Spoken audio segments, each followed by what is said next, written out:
Саламатсыңдар ма балалар? Менің аты жөнім Нұртаева Сандуғаш Жолдасбекқызы. Бүгінгі өтетін сабағымыздың тақырыбы еріген заттың массалық үлесі.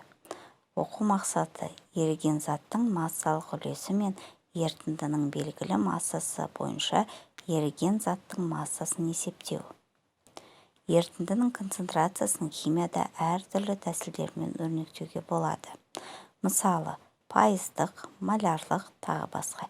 Ерітіндінің концентрациясын көрсететін ең қарапайым әдіс пайыздық концентрацияны қарастырайық.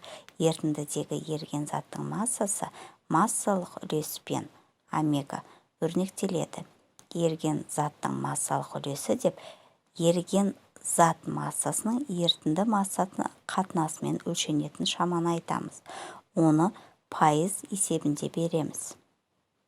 Массалық үлес бірліктерімен омега тең масса еріген зат бөлінген масса ерітінді, немесе процентпен есептелетін болса, омега процент масса еріген зат бөлінген масса ерітінді көбейту 100%. Тұздың 15 пайыздық 200 грамм ерітіндісін даярлау үшін қанша тұз және су қажет?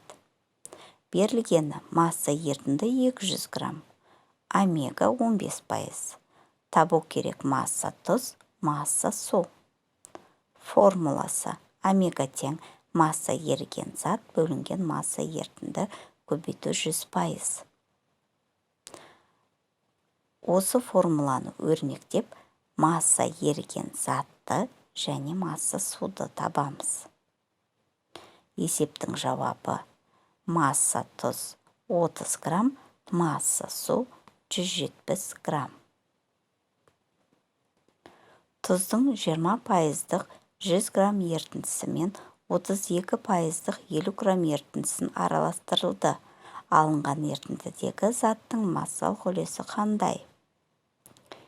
Берілгенін жазамыз есептің. Омега тұз 20%, омега ерітінді 32%. Масса тұз 100 грамм, масса ерітінді 50 грамм.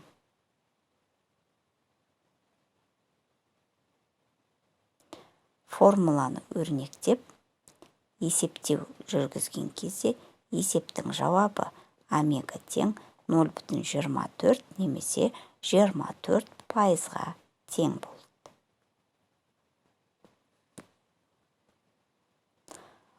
Осыған ұқсас есептерді балалар, бұдан әрі сендерге кездестіретін болсаңдар, осы формулаларды еске түсіріп шығарады деген ойдамын.